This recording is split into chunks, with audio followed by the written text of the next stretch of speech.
Blondi ei saa ka lehvitada. Ei saa vehid sabaga. Tere internet. Tore oli lugeda kommentaare üle pika aja, et kõik tahavad näha mingeid asju. Siis nüüd tuleb see mootori osa, aga üldse mitte niimoodi, nagu ma esialgu seda lootsin või planeerisin. Ühesõnaga nädalavahetusel toimus American Beauty Car Show ja selle raames toimus ka drag race ja meid kutsuti sinna sõitma. Number oli 202. Vabandust. Ja siis läksime sinna, et sõita ja kõik läks risti vastupidi. Esimese purnaka ajal läks siis Wastegate'i alumise kambri see fitting puruks. Niimoodi, et see voolik tuli lahti.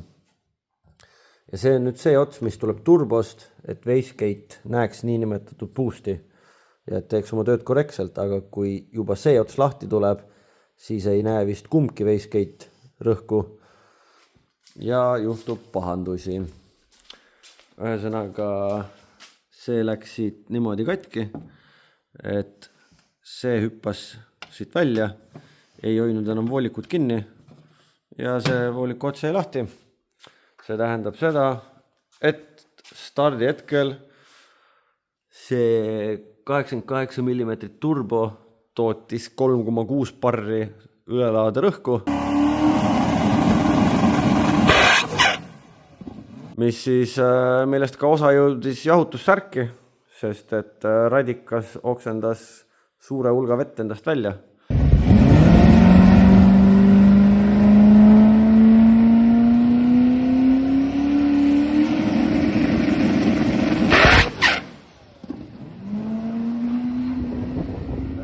Kruisisin lõpuni ära ja siis läksime boksi ja hakkasime vaatama ja siis arvuti näitas neid kõiki numbreid, mis ma teil just ette lugesin.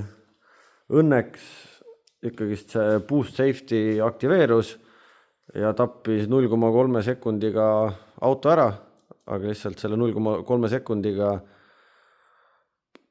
pea kahe baari pealt jõudis turborõhk kerida 3,6 peale. Siis olime boksis, vaatasime asjad üle.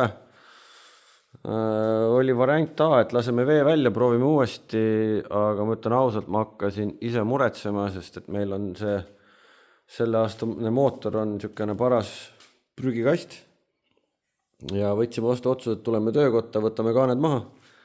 Pühapäeval siis Beautylt tulime otse traktorikuuri, võtsime kaaned maha. Ja pluss on see, et ega sealt midagi näha ei ole, sest et see metanool põleb ju nii puhtalt, et siin ju pole põhimõtteliselt mingeid jälgigi peal. Siin mingid natukene õliläga või mingit asja on. Ja no kaaned näevad ju põhimõtteliselt täiesti tutikad välja. No. Et kui te vaatate seda põlemiskambrit, siis siin ei ole midagi. Ja tere sulle ka. Siin ei ole mitte midagi. Ja siinpool samamoodi ja tegelikult on ka väga raske näha neid jälgi, kust see rõhk läbi on käinud ja väga keeruline on üldse aru saada, et kus, mis, mida, aga kogu kambaga siin vaatasime igatepidi neid asju, et nagu paaris kohas tundub, et oleks mingisugused jäljed plokil vähemalt peal, et on läbi käinud ja siuke seis on, et kaaned on maas. Õnneks juba on uued kaanetihendid olemas, sest et hetkel me kasutame täiesti originaaltihendeid. Nii et Sven juba pühapäeva õhtul tellis ära ja esmaspäeva õhtuks oli mul nende tihenditega siin. Nädala teises pooles äkki jõuab 2 tükki veel, et las nad olla siis varuks. Vaadates minu õnne viimasel ajal, siis siin on kõik on veel võimalik. Aga ülejäänud osa tundub elus terve olevat, õlifiltri lõikasin lahti, täiesti puhas, ilus. Ei olnud seal mitte ühtegi üleliigset tükki ega midagi. Õli on ka välja lastud. Kuna käigukast sai 2 kuumat tsüklit, siis sealt ei hakka praegu õli vahetama. ja nüüd ongi selline seis, et on vaja hakata remontima. Vähem kui 2 nädala pärast on speedtest. Väga tahaks sinna jõuda. Et tuleb selle nimel vaeva näha kõvasti. Aga siis ma juba siia videosse kombineerin ka selle kokku, kuidas siis see prügikast üldse kokku sai. Mingite asjadega hoiatan ette, et nõrganärvilistel ei tasu vist vaadata. Seal mingi üks kaader on küll siukene, mis on väga inetu, mis on täitsa kriminaalne. Et siis ma need kaadrid, mis filmitud sai, need ma panen nüüd siia jooksma ja siis te näete, kuidas minu jaanipäev möödus. Powerglide. Ühesõnaga 7 on seal klaasi taga. Siin on mingid jupid. Seal on mingi koda. Ühesõnaga paneme Powerglide'i kokku, ehk siis 7 käigukasti. Ja siis hakkame mootoriga mängima. Seal on veel päris palju asju teha. Aga enne kui kasti kokkupanekuga alustan, reklaamin ühte plagiaati teile. On siukene huvitav pukk. Sai Andrese ja Karda pealt maha kopeeritud väikeste oma muudatustega, aga sai tehtud käigukasti jaoks siukene tükk, mis läheb mootoripukki. Tegelikult seal laual on üks pukk veel, mis on siis selle rakis jaoks mõeldud, et saab ka veel kõrgust asju muuta, aga kuna see mootoriruum on mul piisavalt väikene, et ei mahu siia paljude asjadega ja see on, kõik rattad pöörlevad, et on lihtsam siin mängida sellega, siis sai hetkel see siia pandud. Aga on siuke pukk, kuhu peaks minema kõik GM-i kastid, nii siis Powerglide kui TH400, 700, 350 ja nii edasi. Et sai natukene maha viksitud ja nüüd on oluliselt mõnusam, mugavam seda käigukasti kokku panna ja sellega mässata. Et enne sai seda mingisuguse tooli peal tehtud ja siis mingid asju oli vaja ikka tooli peal teha, mingid asju laua peal teha, aga nüüd on selles mõttes see hea, et nende pukki keerutan, kuidas vaja on ja saab kokku panna.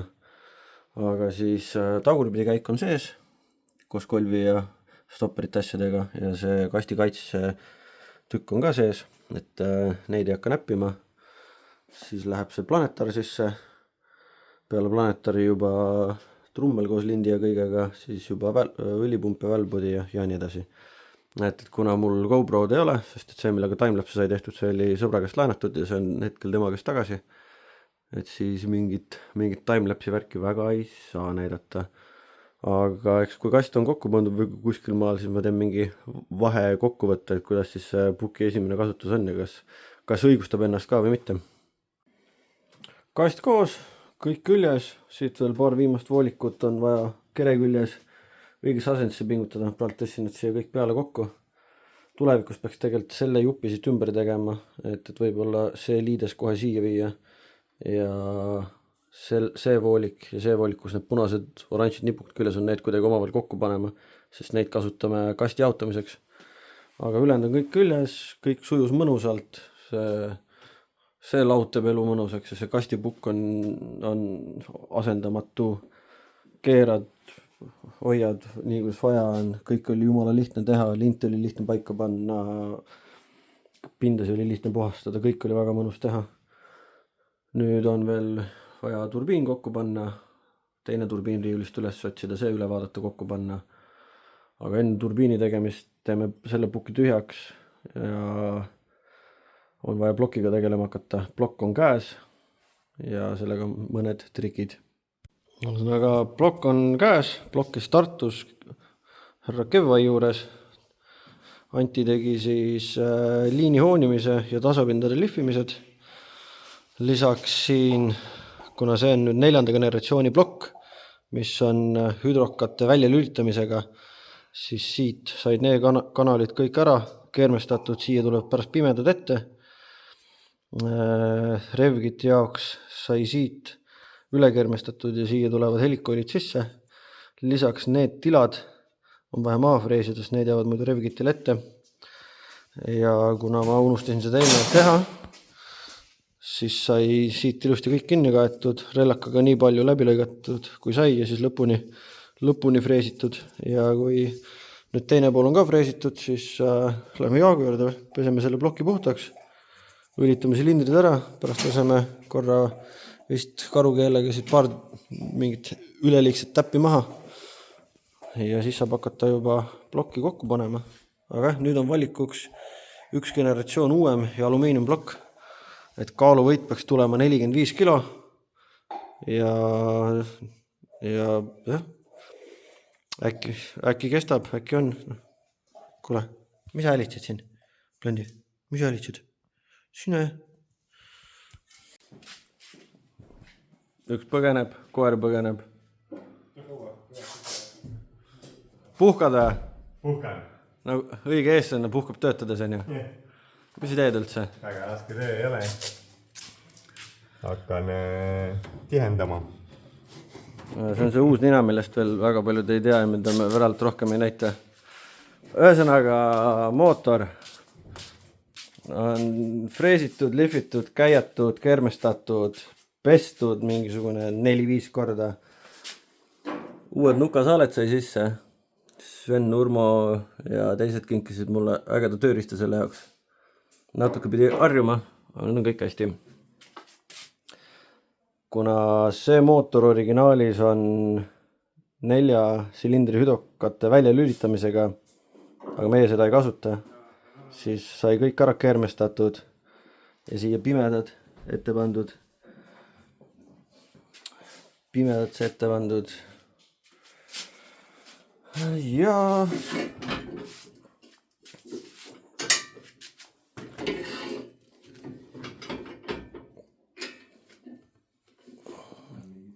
kuna meil on kuiv karter ja me siis sisestame õlirõhu siit, siis õlikanalit tuli pimedaks panna, kuigi seda ei peaks panema, sest see tuleb siit eest originaalpumbast, aga tead igaks juhuks. Sellega läks natuke nihu ka, aga õnneks gridlel on piisavalt suur auk siin sees, et pole hullu. Kuna ma käsitsi tegin neid, siis see oli piisavalt kõver, et see jäi siia sisse kinni.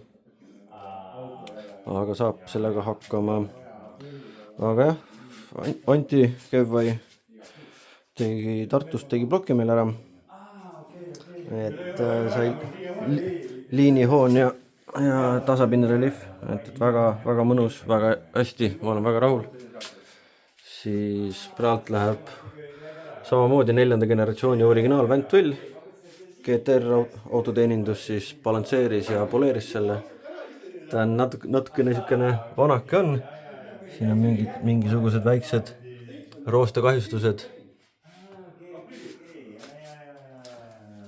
Need seal karjuvad midagi.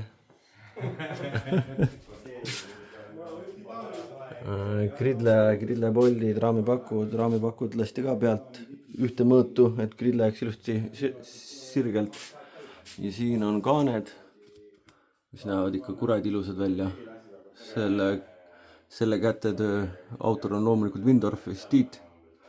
Siin oli mõned ongelid, mis ka Tiit korda tegi, et nüüd võiks hästi olla. Aga eks need on ka kaunis vanakesed juba, et siit oli mingit mõra näha juba ja et sükene lammari tükkidest loodetavasti ajutine nähtus on see. Siis ploki peal käib süke plaat. Svenil oli joonis olemas, Inter lõikas välja ja siis Niko veel tegi natuke freesimist, et näeb vähe edevam välja. Kuna on 4. generatsiooni mootor, siis on vaja otsakast teine panna, sest nukaandur tuleb ette. Sven pritsis selle ära, et sinna siit on veel vaja see poiss välja võtta. Kepsud kolvid on vanad, mis tulid siis sellest vanast malmblokiga igaldusest. Need on ka oi kurat, kus elu näinud. Siin on näha, kõigil kolbidel on kaante jäljed peal, sest ma ühe korra arvutasin kaane tihendi valesti ja kolb käis vastu kaant 2 sajandikku. Ja siis siin on mingisugune ongel, et klapid on siit korra vastu käinud ja kõige ägedam on see kolb siin. Siin on väike mõra. Mõrale ma lõin kärni ette ja terve eelmine aasta sai niimoodi sõidetud ja ei läinud ühele poole ega teisele poole. Aga sükene et kepsud on suht ilusad, okeid, kuigi need kepsusõrmed või need pesad on ka ikka kaunis kulunud. aga peab hakkama saama, paneme selle mootori kokku ja saab midagi ikka sõita. kolvid on sees, pieni ongel oli, see, mis ma arvasin, et mul need ägedad uued saaled on, need on mingisuguse teisenduse käigus tulnud 0,5 milli suuremad remontmõõdud. Ja siis sai, ühesõnaga nendega ei toiminud asi, siis sai helistatud Kaarl Vilipusele, et tal ka terve hunnik igast LS-i tükke kogu aeg olemas. Ja kas tal saalesi on? Ja tal oli saaled, aga tal oli siuke, temal oli omakorda ongel, et kui oli 16 saalet vaja, tal oli 15. Seega 4 kepsu said uued saaled ja siis valisime kõige parema välja ja esimene pütt jäi siis vanade saaltega. Need on siin päris pahad. Kus on see kõige ilusam oli? Üks oli ikka nagu täitsa selline, aga mingi oli jälle üks teisakam, et aga sisse said. Kõik on sees. Kõik käib, kõik hästi. Keerame selle asja korra õigeks ka. Näete, kohe mõraga kolb. Terve eelmise hooaja sõitis ära. Siit on tegelikult näha ka siin see nagu tumedam ala, siit see joon. Siit on eriti hästi näha see joon. See on, kui kollid vastu kaant käisid, kui ma jälle tegin teisendus vea, et kuidas tollid millimeetriteks. Aga kõik on sees. Ja jätkame. Äkki jõuab veel täna kuradi vahele ka tõsta pajana.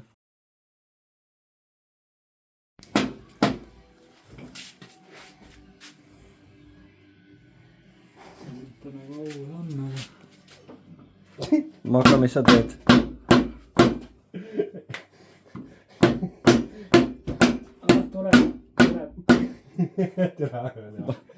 Maka paigaldab nukkvälli. Isa soovitusel. Arvesi paigaldatud saalele.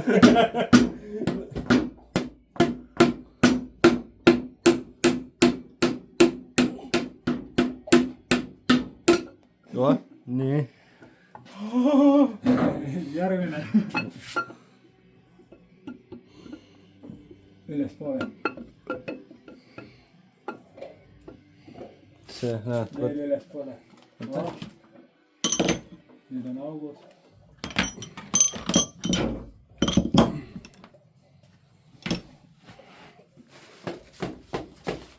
Siit tuleb paremini. Panen läbi.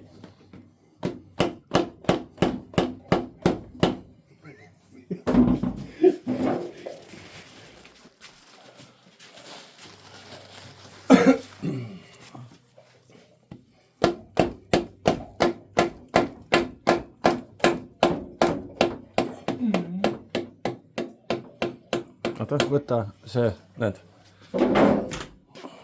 Special tool.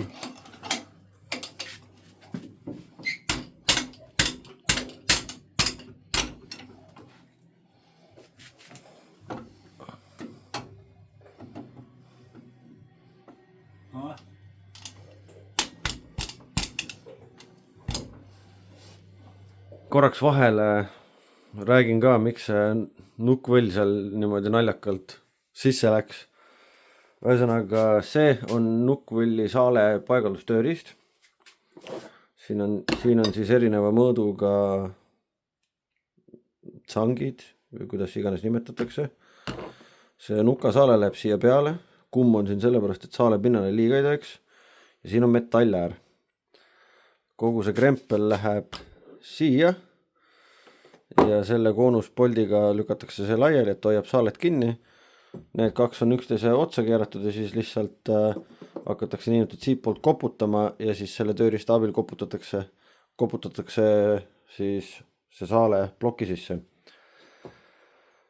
Ja eeldatavasti, kuna ma ütlen ausalt, tegin seda esimest korda, esimese saale koputasin sisse, proovisin nukkvõlli, kõik oli väga hästi.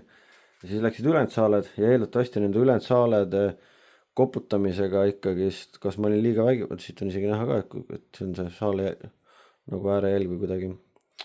Et ma olin siis vist liiga vägivaldne, et see metalläär keeras siis saale ääre natukene sissepoole krussi, nagu niimoodi, kui saate aru.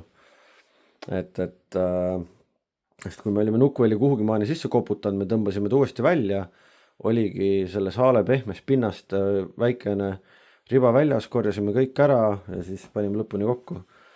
Ja pärast esimest õlivahetust ei tulnud ka filtrist ega nendest sõeltest väga mingit sodi välja. Aga kui ma mootoriruumis olen, siis siin on see vana väntvõll ja siit on ilusti näha, kuidas väntvõll on siniseks läinud. Kuna ma telefoniga tegelikult siin on ka väga rõve rant ja aste sees, siit on ka näha mingisugust kuumajälge. Et kuna mul see telefon ei suuda väga hästi fokusseerida, siis tegelikult siin on nagu niipidi on ka mõrad sees ja see on ka see põhjus, miks see väntvõll ja siis samast tuleb ka mingid uued kilukarbid ja asjad kunagi teha. Midagi muud sellega vist enam väga teha ei ole. Mootor on põhimõtteliselt koos, karter all,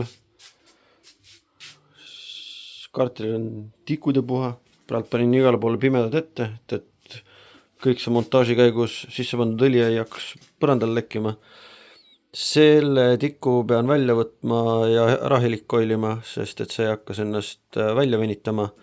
Et tegelikult, kui ma õigesti mäletan, siis see on vaja üle puurde ära helikoilida, sest siin on ka keere juba haiget saanud. See on siis 8, see on 6.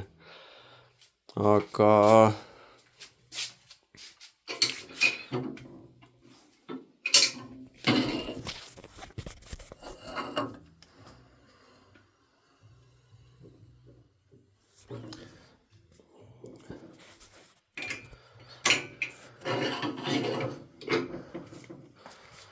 kaaned on peal, kõik ära pingutatud, plaat on peal. Suht jube prügimootor. Mis sa teed? Vähemalt seda on ilus vaadata.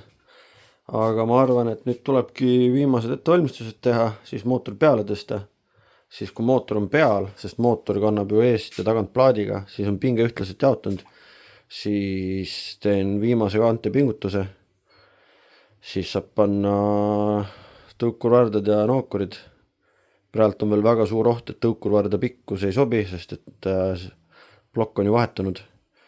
Et vaatame selle üle, kui see on hästi, siis saab hakata autot lõpuni kokku panema. Siis otsakaanel oli ka, kuna nüüd on 4. generatsiooni plokk, siis Nukkvälli andur liikus siia ette. Siis sellega oli ka siin väike ongel niimoodi, et kuna meil on topeltkett, originaalis on ju üherealine kett, siis selle osa sisemine valu ei mahtunud ära, sest seda pidi päris kõvasti freesima sealt. Tämper küljes, pärast tuleb siia otsa veel see, mis hakkab õlipumpa vedama, aga need ma arvan paigaldan kõik küljes. Sest kuna praegu sai Nukkvälli keeratud 4 kraadi hilisemaks, kui ta ennem oli, et siis tahaks veenduda, et küljes olles ma saan pärast kõik lahti võtta ja vajadusel tagasi keerata. Kone vahel, kolled küljes, parem toimetada, hakkasin nookurid peale panema, tuli välja, et väljalaske klapp läheb vastu kolbi. See on sellepärast, et Nukkvõll on keeratud 4 kraadi hilisemaks, kui ta ennem oli. Kindlasti küsite, miks ma seda pukis ei tahtnud kontrollida ega vaadata, sest et väga lihtne, ma tahtsin kaante viimase pingutuse siin kere vahel ära teha niimoodi, et mootoril on ühtlane pinge peal, eest tagant siis plaatidega omal kohal kinni ja siis alles nookurid peale panna. Kuna siin ees on küll ja veel ruumi, siis ei ole see midagi hullu, kõige hullem on tämper kätte saada. Ülejäänud käib pigem lihtsasti, aga selles mõttes jah, mootor on vahel paigas. Nüüd ma proovin seda, et ma keeran nukka 4 kraadi asemel 2 kraadi hilisemaks. Vaatan, kas siis kõik käib ringi ja on hästi. Kui on hästi, siis panen kokku, kui ei ole hästi, siis paneme 0 tagasi. Ja miks on nukk üldse keeran, ongi see, et me tahaksime lõpupöördele natukene jõudu juurde saada, hingamist juurde saada.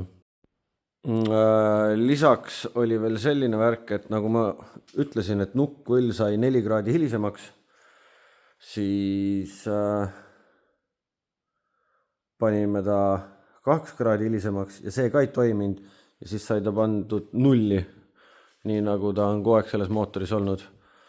Ja siis, kui oli mootor väljas kokku pandud, järgmine päev siis sai hakatud väliskola kokku panema ja piusteid ka läbi testima, kuna hea sõber Ivo ostis endale mingi hetk siin siukse ägeda apastraadi, mille ta meie garaaži siia jättis. Siis jumal tänatud, see siin oli, sest et 4 piustit oli täiesti kinni ja siis siin ultraheli pesuris sai need puhtaks tehtud. Ja see sodi tuli kõik nendest piustitest välja.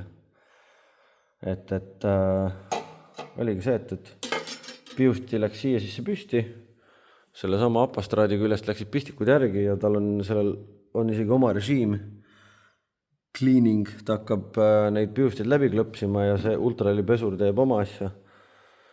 Ja saime need 4 piustit lahti liikuma ja siis ka pesime kõik ülejäänud läbi. Ja see on see jura, mis siit välja tuli.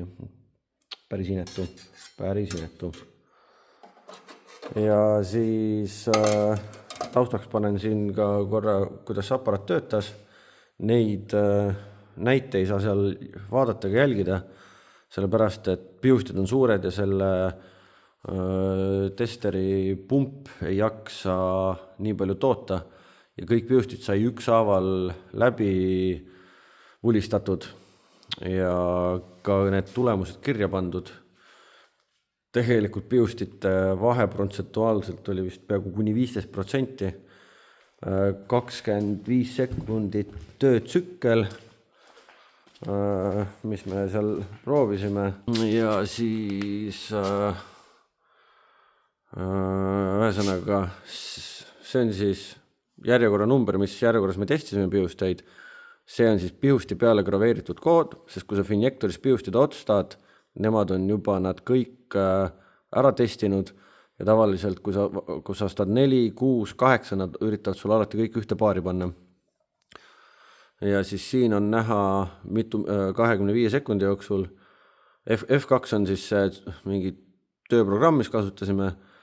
600 oli mingi parameeter, 5 oli mingi parameeter, ma tõesti ei oska neid öelda ja siis töötsükkel oli 25 sekundit ja siis siin on näha neid numbreid, mitu milliliitrit ta siis läbi lasi ja see oli vist 3 barri juures või midagi, pluss siis kõikidele piustitele tegime ka lekk-testi niimoodi, et piustile antakse täisrõhk pähe, aga ei avata ja siis üks piusti siin ka üli minimaalselt lekkis.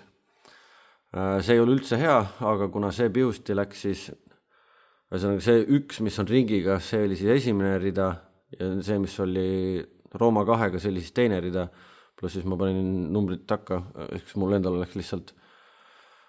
oleks mingi arusaam, kus mingi piusti on.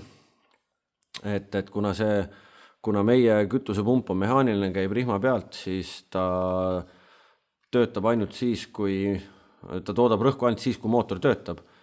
Ehk siis see üliväikse lekkega piusti läks esimesse ritta, mis kogu aeg toimib, et kui mootor käima läheb, kütusepump hakkab lööma, et siis ta kogu aeg piustab. Et piustamise hetkel see juga oli pigem nagu viisakas ja jah, see ei ole üldse ilus, mida teha ja kuidas teha, aga on mis on ja töötab hetkel ja iseenesest nagu mootori enda näidud on pigem olid okei ja EGT vahed väga suured ei olnud. Ja siis sai piustid kokku ja sai käima pandud. Lisaks ma tahan teid kõiki tänada, sest et tõesti üliäge oli, kui palju inimesi käis American Beauty aeg juttu rääkimas ja küsimas asju, rääkimas asju, isegi peale beauty't seal inimesed erinevates kohtades tõesti äge ja suur aitäh teile, et see teeb sees soojaks. Lisaks ma pean kõiges vabandama, kes on aidanud ja panustanud, sest et nagu te näete, siin ei ole mitte ühtegi nime, ei tagatiiva peal ega pagassi peal. Eelmine aasta olid siit on näha natukene, olid käejäljed ja iga käejälje sees olid nimed. Mulle see visuaalselt ei meeldinud, et läks kuidagi liiga kirjuks, sest see tagaklaasipealne. See on juba kirju. Ja ma pean teie kõigi ees vabandama, kes on aidanud ja käe külge pannud ja rahaliselt ja igate muud pidi, et teie nimesid siin ei ole, aga ma luban, et Speedestiks saab see korda tehtud. Ja siis siit on loomulikult näha meie, sealpool on siis lihtsalt sükene kleepsud ja siinpool on siis pigem meie sponsorid, toetajad, abistajad, kes on siin läbi aegade olnud ja kes on aidanud selle 7 saada kuhugi maale. Aga et jah, minust väga inetu, aga lihtsalt ei jõudnud kõiki asju. Et veel kord vabandan ja luban selle vea korda teha. Aga ülejäänud auto on nagu ta on. Siit üritame nüüd mootori kokku saada, tagasi veenduda, et jahutussärk ei tule rõhku. Ja siis tuleb auto ümber seadistada sildade poolest siis selle Tartu niinimetatud libeda raja jaoks. Ja ideaalis võiks testida ka. Aga mina väga tänan teid kõiki, kes vaatasid ja eks üritame edasi pusida. Üks päev äkki tuleb miskit kuidagi moodi.